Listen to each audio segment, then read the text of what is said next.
Hi, I'm Torsten. This is Literature in Pictures, and I'd love to welcome you to the second episode of my journey through the Cosmic Saga. This all started last week when I reviewed the Annihilation Classic hardcover collection. Today we're going to dive into the actual story and start with Annihilation from 2006. There are more stories collected in here than just the original story. But yeah, I'm going into this blind. So I've read Annihilation Classic. If you want to review what I discussed and thought about those stories, you can go and click here, go back to week 1. This is week 2 or part 2 technically of my journey through the Cosmic Saga. Click subscribe, hit the bell for notification in case you want to follow me along through all 6 parts, what those 6 parts are. If you're not familiar with the Cosmic Saga, be surprised. If you're familiar, you already know what those 6 parts are. Also, if you have good eyes, you can see the shelf behind me here. But yeah, let's see what's collected in Annihilation. And I haven't opened this yet. This is still seal wrapped. But it'll have Drax the Destroyer 1 through 4, Annihilation Prologue, Annihilation Nova 1 through 4, Annihilation Silver Surfer 1 through 4, Annihilation Super Scroll 1 through 4, Annihilation Ronin 1 through 4, and then Annihilation 1 through 6, Annihilation Heralds of Galactus 1 and 2, and Annihilation Nova Corps Files. But yeah, it's time to crack this open. So join me on this journey, and I will be back in real time while I fast forward and read this book. So see you on the other side of this intro. But before we dive deeper into this story, be warned, spoilers ahead. I should say that at the beginning of every video of this series. Of course, we're going to review this massive omnibus. There are spoilers for the story, for Annihilation, for characters that appear in here. No spoilers for whatever happens after Annihilation, because that's yet to come. I haven't even read those stories yet, so we'll follow in week 3 with Annihilation Conquest, and then dive into War of Kings later on. But until then, we'll start with this one. Annihilation Classic.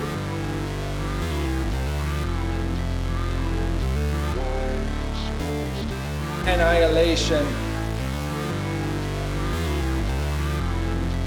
Annihilation Conquest.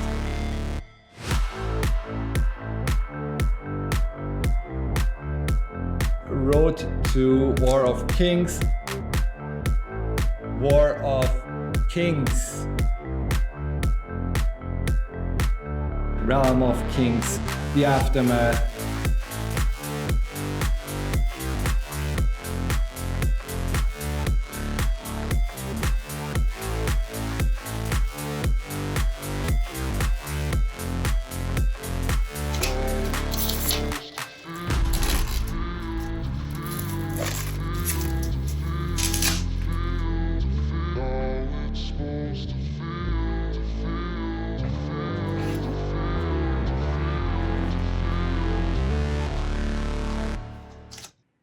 All right, here we have Annihilation from 2006. So the content in here was initially released between 2005 and 2007. There have been 3 printings of this omnibus so far. One in 2014, a second one in 2019, and then this one here from 2021.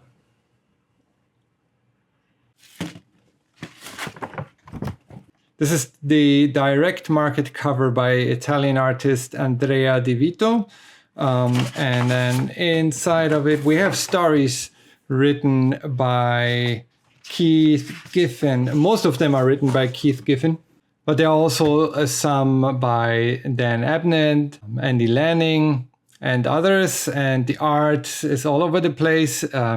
I counted at least 12 different artists that have been providing pencils and art. There are many miniseries. So it kicks off with the 4-issue miniseries about Drax the Destroyer. You have Annihilation Prologue, the 4-issue miniseries about Nova, Silver Surfer, Super Skrull, Ronin, before getting to the main event, Annihilation, 6-part main event, and then you have a follow-up that isn't really in chronological order here, but attached at the end, the Heralds of Galactus. Everything else, the miniseries, the mapping is perfect in my opinion. The miniseries are all separated in stories, so you have the chronological order, how you should be reading those stories, how they were released, kicking off with Drax the Destroyer, issue number 1 in 2005. Before I go into the stories here, just last warning that this is full of spoilers. This is a spoiler review, so you be warned. But yeah, it starts off with all of those mini-series before heading into the 6-issue event, Annihilation. But the gist of Annihilation is the universe is expanding, and it's expanding into the negative zone. The negative zone is ruled by Annihilus that we had been introduced to already in the Annihilation Classic here. So you have Annihilus featured in the first story with the bug. And yeah, if you want to go back and watch that review, you're more than welcome. You have Annihilus in here in the oversized first series that is, or first issue that is collected in the classic, Annihilation Classic, oversized hardcover. He tries to gain the power of time and traveling through time and space through his rod, his power rod, and the power that he wanted to download. And I'm just realizing he's not even featured on any of the covers. So it's like the main antagonist, but you have Thanos here, and he's basically just someone who helps Annihilus in here. But yeah, anyways, so let's get this out of the way. Let's kick things off with Drax. And in his mini-series, you have the background of how Drax escapes prison, how he met Cammy on Earth, how Cammy came to own Drax, how Drax was reborn from within himself. And that last part becomes important later on when he's released by the Nova Corp, which, happens in the one of the following series in the prologue, I believe. But yeah, here you have Drax's escape, his crash landing on Earth, and then basically them battling it out on Earth. You have like a chase scene. You have Cammy, who's just a human out in the woods with a friend. The friend gets scared. And Cammy is a little bit more upfront, more curious, more brave, if you will. And so she has no problems talking to those aliens.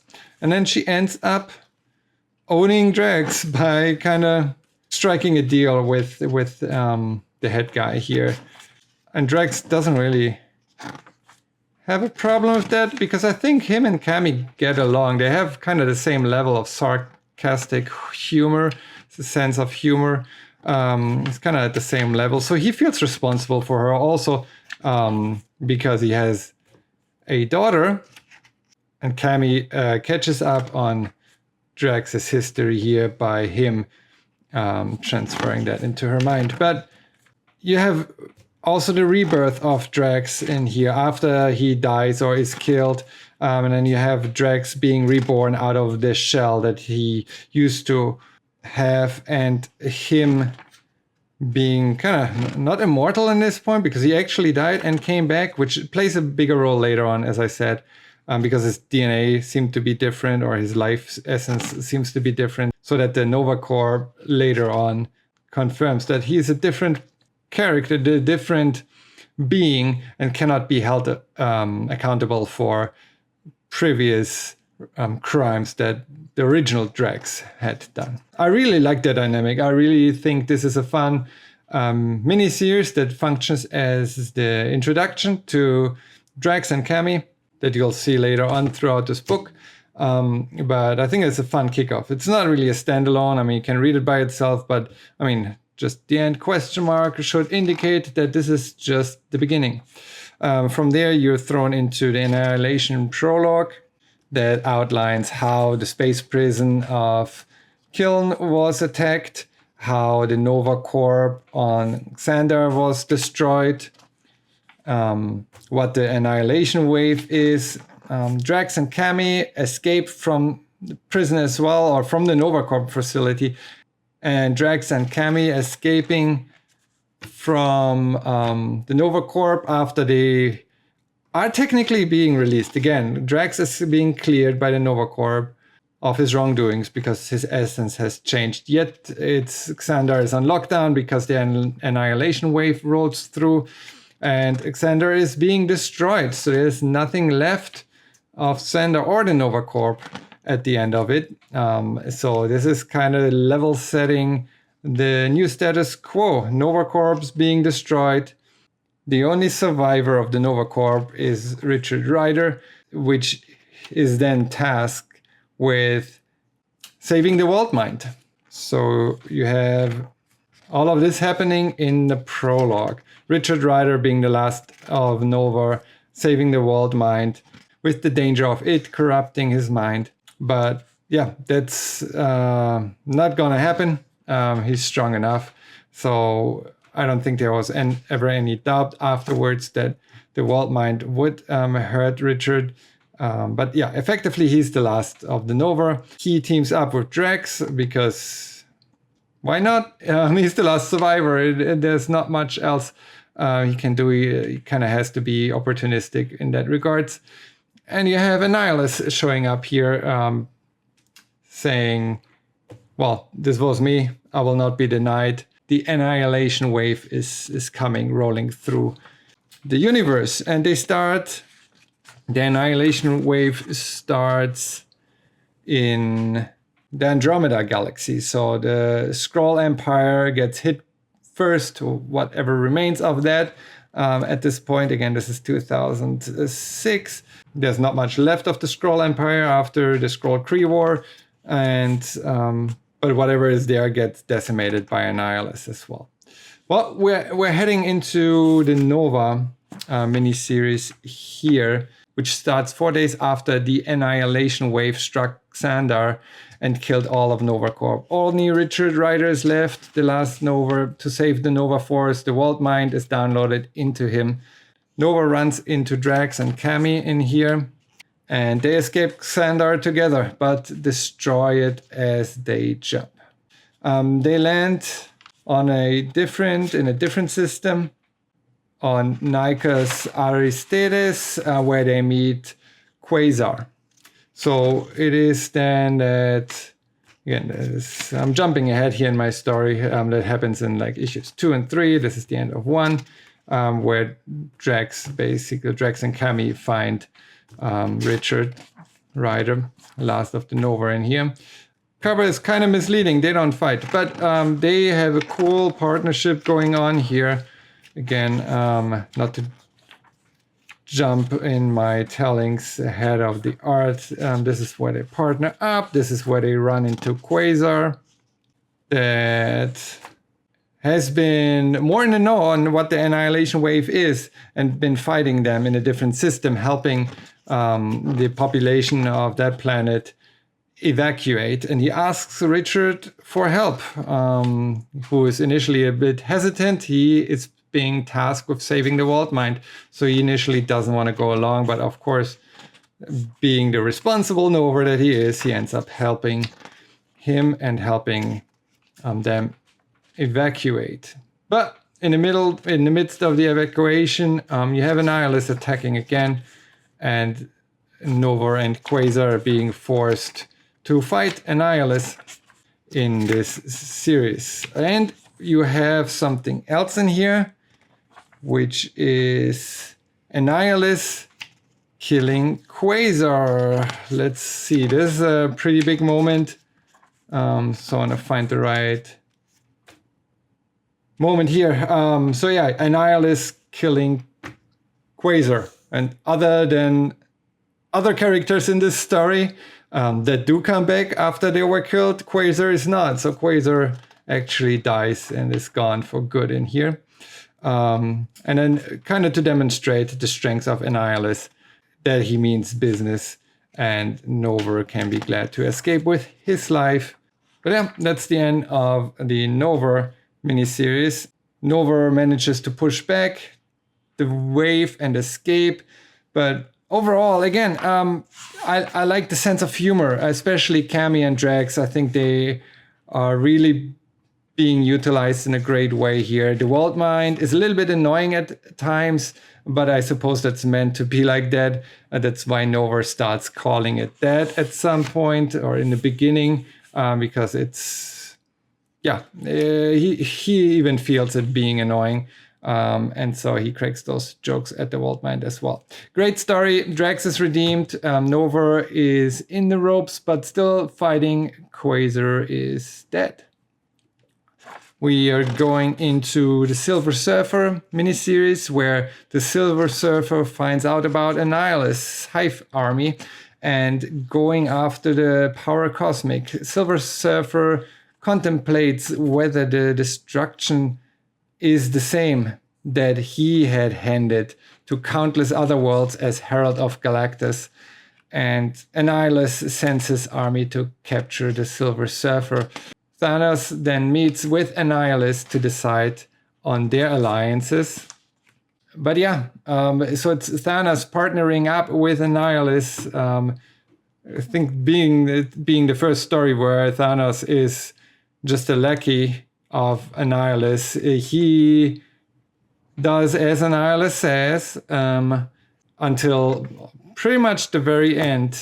He's supporting Annihilation in his efforts. Later we find out why. The reason is kind of funny. Just Thanos is curious what happened if someone else was the big baddie. And so that partnership kicks off here. But you have, in essence, in this miniseries, the story of what the Heralds are up to. The Fallen One that gets captured by Thanos. Firelord, Redshift, Stardust are being chased by the Seekers. Annihilation already captured and killed 2 former Heralds of Galactus. And then Galactus calling for the Silver Surfer to make him his Herald once again. You're being introduced to the 2 elders that end up chasing Galactus to take revenge on him, as those are similar entities than him. And yeah, they become relevant later on in the effort of Annihilation, or in general to capture Galactus and to decide what's up with him. But yeah, you have Galactus and Silver Surfer are partnering back up. Silver Surfer has just one requirement or one ask of Galactus before becoming his herald once again. So he asks Galactus to give him the will to do what must be done, but let remorse define me. So he still wants to keep his character. He doesn't want to just be a blind herald. He wants to keep his remorse to define who Silver Surfer is. Galactus grants his wish, and so behold the Silver Surfer, Herald of Galactus. And then we have Silver Surfer going out. We learn a little bit more about the Seekers, the Power Cosmic, and how that serves Annihilation and why he's after it, what the Elders' role is. So they're meeting with Thanos pointing them to that in that direction, learning about Galactus' role in this. And the pieces fall into place, if you will. We're heading into Super Scroll number 1. I think that one was a big shift in art. I really like the art on the Silver Surfer. I really like the art in the Drax miniseries early on. I'm more into realistic, clean style than more cartoonist. cartoonist approach. But yeah, you have a different art style here in Super Skrull, which gives you a background on who Super Skrull is, what his role is in this, and how he tries to make up for his crimes, how he gets help by another Skrull who had been outcast previously, and him not knowing that he would get betrayed later on by the very same dude that saved him, or probably he saved him just to betray him later on. But yeah, we learn about the Super Skrull that he fought the Annihilation Wave on many planets, defending them from the wave with the help of his enemy Reed Richards. Super Skrull travels to the negative zone to recruit an army to fight against Annihilus. There he finds out that Haval has built the weapon, Harvester of Sorrow, he seeks to destroy. So he tortures him into giving him a method to destroy the Harvester of Sorrows, the World Destroyer that Annihilus uses to destroy planets. And after he extracted that information from him, he kills him. So Super Skrull, definitely an anti-hero in this story. So Super Skrull walks away with a missile that can be used against the Harvester of Sorrow. But in the end, he's getting betrayed by his assistant. The attack fails, and his world and his son were destroyed. So you have that burden on Super Skrull, his son being dead, him setting out for revenge on Riken, who's his assistant. Throughout the whole story, he partners up with Praxagora. So there's definitely a love angle in here. So him and Praxagora develop a romantic relationship. Of course, Super Skrull finds his assistant and basically, yeah, I don't need to describe those images, but takes care of business, if you will. Praxagora then helps Super Skrull fight his way out and sacrifices herself for him, or wants to, and Super Skrull is not okay with that. He then stops her from doing that, takes her energy, and explodes the thing itself. It's indicated that he would later end up becoming a hero. It's hinted at that he died, but no, he's not completely dead. We'll see later on what happens with him and Praxagora. But yeah, definitely a cool building piece in the grand scheme of things as well. So yeah, not a bad miniseries. Not as good as the previous ones, but I can deal with that. We get introduced to the Super Skrull and what his role is here. And as we're rolling through those days, we're 88 days past the Annihilation Day, past the Annihilation Wave attacking. We are now getting into Ronin's arc, so a 4-issue miniseries about Ronin the Accuser. He's an outlaw Kree who's on a mission to prove his innocence. He ends up on the planet Godthab Omega, where Gamora has started her new reign with Nebula and other women enforcing her will, and him confronting them because he set out to find a key witness in the case of the Kree against him. So he's being exiled or being put on trial. He escapes and lives in exile, but he's looking for the witness that can wash his name clean. And so he's facing Nebula, Gamora, and others. And Gamora in here is really badass as well. Like she's a pretty cool character who later on comes around, fights along their side. Actually, maybe that's the only critique I have in here, is that her role and her decision making is switched on a whim.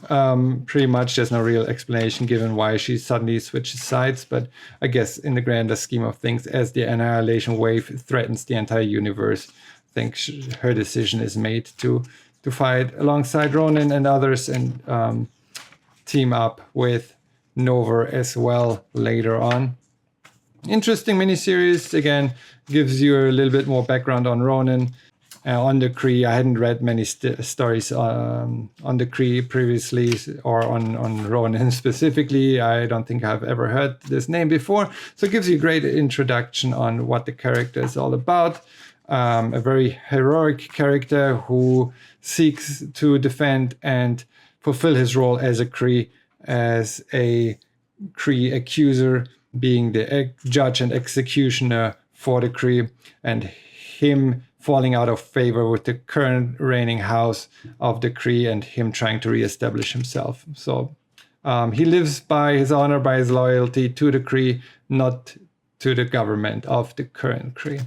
And that's it. We're heading into Annihilation, the actual event. So we are pretty far in already. Maybe that's a good opportunity to show off the eye here as well. Again, after stretching and reading once, the eye is pretty decent, pretty good in this third printing, this edition of the Annihilation Omnibus. So, but yeah, past half of the omnibus, you're only getting to the main event. And spoilers ahead, but like my opinion about this is the story lives through the miniseries. So I really enjoyed those miniseries more than the actual event. Here you just have the outflow, what happens. You're running through the motions, if you will, while all the character building, all the world building is done before that. So you don't have much of that in Annihilation. You basically get the big fight, the big confrontation, but you don't get much of character arcs. I mean, Thanos, maybe, if you want to look at that, him learning about Annihilus' actual motives and then switching over. But we'll get there in a second. But yeah, you have Annihilus launching the Annihilation Wave. Nova, Peter Quill, who had not been in any of the miniseries. So Star-Lord, now he's not going by Star-Lord anymore. Just Peter Quill, who is partnering with Nova here, with Richard Rider. Again, didn't play a role previously, but here he is fighting alongside Gamora and Ronan in Kree territory, because that's where Annihilus' wave now is. So they've advanced to Kree territory, threatening our universe next. So they actually later on try to head to Earth, realize the Earthlings are kind of busy with their own problems and decide not to involve them. But they stop right before the Annihilation Wave stops right before Earth, so it never actually gets there. But you have others in here as well. You have the Heralds, you have Redshift, Firelord, Stardust assisting from orbit during the big fight. You have Galactus being captured by Annihilus, and Thanos building a weapon to extract the power cosmic from Galactus, which kind of gives Annihilus now the key to completely rampage the universe and annihilate everything. Which then he a little bit goes too far with that. After Galactus is taken down by Tenebros and Aegis, the elders that took down Galactus and Silver Surfer, Thanos now does his thing. In the second issue, you have Ronan the Accuser, who accuses the House of Fiyero and takes the reign over the Kree after judging and executing the leading house of the Kree. So you have his revenge arc being completed-ish. You have Praxagara later on as well. And yeah, you have Galactus being captured here and his energy being siphoned off into Annihilus for him to use. You have a bunch of Centurions being forced to help Annihilus because his bug army kind of forces them mentally to assist Annihilus against their will. And you have the big fight here. You have two heralds that seemingly die. And so it appears for Drax too, who stays behind to delay the attack. But later on, we learn, like, okay, Drax is left behind on the planet, but Drax is strong enough to fight his way out. So Drax doesn't die. He actually senses Thanos and kind of is the one who then by himself attacks the ship Annihilus and Thanos are on, and kind of frees his daughter and Drax's daughter, convincing Thanos that this isn't the right way. So you have Moondragon is her name, teaching or allowing Thanos, or Thanos allowing her to tell her and show her mentally what Annihilus's plans are. And we learned that Annihilus's plans are to use Galactus as a bomb to destroy the universe, to annihilate the entire universe and the negative zone. And Moondragon calls him out on that, like, well, wasn't that clear? It's like, wasn't that clear by the name? What did you expect from someone like Annihilus? So we learn about Thanos' motives, that he's in it because he's curious. She's like, well, that's it? You were curious? That was your motive of helping this dude? Thanos regrets it, but it's too late. We have Drax, who enters the ship and ends up killing Thanos. So finally, we have Drax, the Destroyer, fulfilling his destiny. His only existence is to kill Thanos. He does it. Unfortunately, he kills him before Thanos actually can release Galactus, because Thanos is the only one who is able, oh, so we think, right? He's the only one who is able to release Galactus. But no, there's also the Silver Surfer with a similar energy. I guess not only Thanos, like anyone with a high cosmic power or essence is able to activate or deactivate Galactus's capture mechanism. And so Galactus is free. And basically, once you know Galactus is free, that should be it, right? Like, there can't be that much more story to it other than Galactus taking care of business. You have some side stories that are wrapping up. You have Ronan taking over the Kree. We see what the Heralds are up to, the big finale. And Galactus actually here, he keeps his word to Drax. So you have Galactus fulfilling his word, keeping his word before he destroys and annihilates Annihilus, and sets complete havoc on that ship system, on the entire Annihilation wave. But yeah, this is a pretty cool scene here. The moments before Galactus goes and sets out to destroy everything within proximity.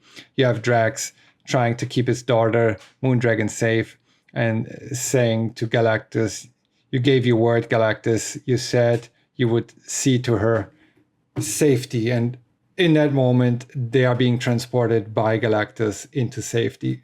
I think that those two panels and that transition between those two panels is one of my top moments of the series. That's how action and moments in comics can be portrayed perfectly. You have the word bubble, his dialogue stretched over two panels, and the indication that Galactus did keep his word. He got them into safety. You don't have to explain anything else, just by them changing scenery. You know, Galactus just did that. All right, but then we get Galactus going berserk, and everything is destroyed. So not the entire Annihilation wave, but you have basically Annihilus being defeated, his mothership, everything being done. You have Nova ripping the essence out of Annihilus, badass.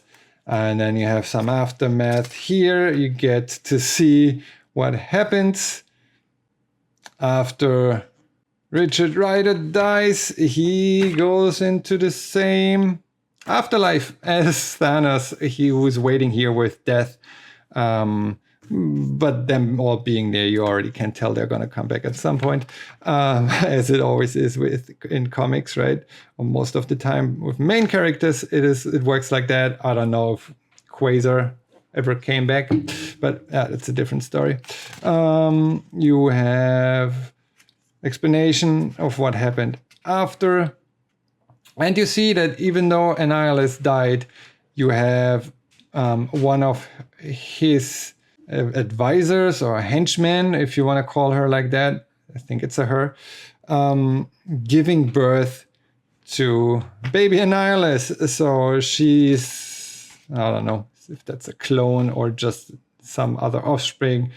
Annihilus's essence basically being transformed in this newborn thing that comes out of here. And you have Ravenous, who we didn't talk about so far, but I have a feeling he's going to take on a larger role later on in Annihilation Conquest story, because of what happens at the end here.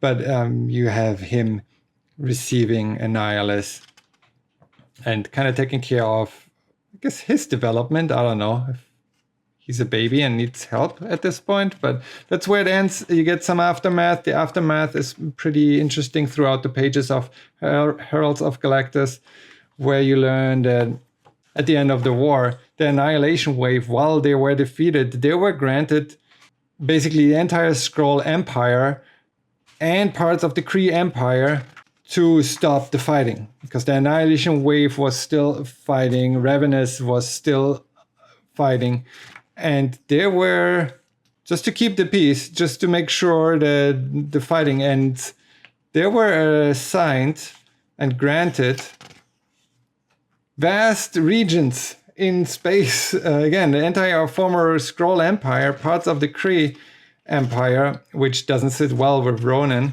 So you have a story here where Ronan goes and says, I don't give a crap. Where the Heralds of Galactus also say, we don't give a crap. And they're fighting still their war while the rest of the galaxy sees themselves in peace. We learn that the Elders still out there seeking revenge in Galactus, and the Silver Surfer being still his herald and fighting against the Elders. So, well, there's that. They're fighting back.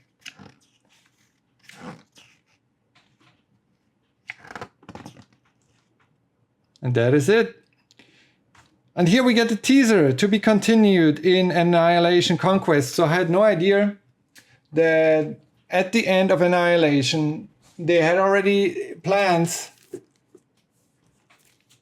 for Annihilation Conquest. So that was pretty interesting. They built the cliffhanger in here. They basically gave us the hint with baby Annihilus that he'd be coming back. You have basically the cliffhanger at the end saying to be continued. It's pretty interesting. But if I had to summarize the whole thing, we have some extras here in the back. If I needed to summarize the whole thing, I would just say that we learn about the story pretty early on through the mini-series here. You have Annihilus, who launches the Annihilation Wave, his army as a hive mind being connected throughout the galaxy, him having the capability to jump, to teleport, given to them by Thanos.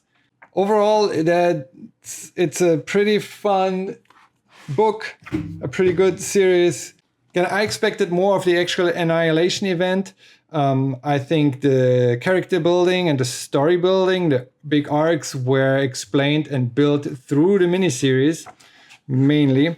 And then you just have a big fight with different players putting their last pieces into places in Annihilation, with Galactus's role and how he defeats Annihilus in the end, and what everyone else is up to, Thanos dying and those things. But the whole setup happens here. So if you just read Annihilation by itself, I don't think it hits as much as it does after learning what Drax's and Kami's backstory is, after learning about Silver Surfer and Galactus's background and him coming back to him, about the burden on Nova being the last one and possessing the world mind, Super Skrull's role and coming back, and his love story with Praxagora, who Ronan is and what his mission is. I think you get the conclusion to those things, or somewhat of a conclusion in Annihilation, but the whole build-up happens here. So my recommendation is to read the whole omnibus, because the actual Annihilation event by itself doesn't explain much of the background. I'm really interested to see what story arcs are being picked up in Annihilation Conquest. We're going to open that one up next week in the next video, in part 3 of this series, reviewing the Cosmic Saga. But I'm really interested to see how Thanos maybe comes back, but more so how Ronan takes over the Kree, how he would fight back against Annihilus's Hive Army, or like who's running the Hive Army right now, right? They're still connected. It's a hive mind, but Annihilus died. So until he's back into shape, which we saw here, how he was reborn, but how long does it take him to come back, and what happens next? So I'm very interested in that. Overall, I think Annihilation is a great story overall, and knowing how many books there are left, and not knowing whether that actually all continues into War of Kings or whether that's focusing on different characters, I think it's a great start. As a standalone, I'd be a little bit not disappointed, but you don't get an ending, right? You get cliffhangers, and you want to know more. You want to know more about some of those characters. So that's why I'm glad it continues and didn't just end here. So yeah, that was part 2 of the Cosmic Saga review here that I'm going through over those coming weeks. But I'm overall happy that I started this project. Again, just getting to know those characters has been fun, to learn more about Drax. And again, the first mini-series about Drax in here, probably the one, sorry, wrong pages. Yeah, those ones, that's the one probably with the best art in my opinion, and the most comical one. You get like dry sense of humor, dark sense of humor here. A very fun mini-series, and then you head into the space part. But yeah, more about Annihilation Conquest next week. And that was my review of Annihilation. I really enjoyed this story. I enjoyed how the miniseries were all tied in together. And I hope you enjoyed my review as much as I enjoyed reading it. So if you are interested in how this story continues, or you might know how the story continues already, but want to join me for my review of Annihilation Conquest, I'd invite you to join me a week from now when I review Annihilation Conquest. Again, going in blind, all I know about this is that it connects directly into Annihilation, or continues the story of Annihilation, basically a sequel to it. That was teased in the last page of the Herald's miniseries. And I think Dan Abnett and Andy Lanning are taking over as main writers here. Keith Giffin had written most of Annihilation. And I think in Annihilation Conquest, Keith Giffin is still writing like one miniseries or something like that. But the main content is written by Dan Abnett and Andy Lanning. And yeah, it's collecting a bunch of other miniseries. I don't want to go into that now because that's next week's video. So yeah, join me next week. Subscribe and like this video. I want to say thank you to all of you. But yeah, I see you next week for Annihilation Conquest. Until then, take care and see you then.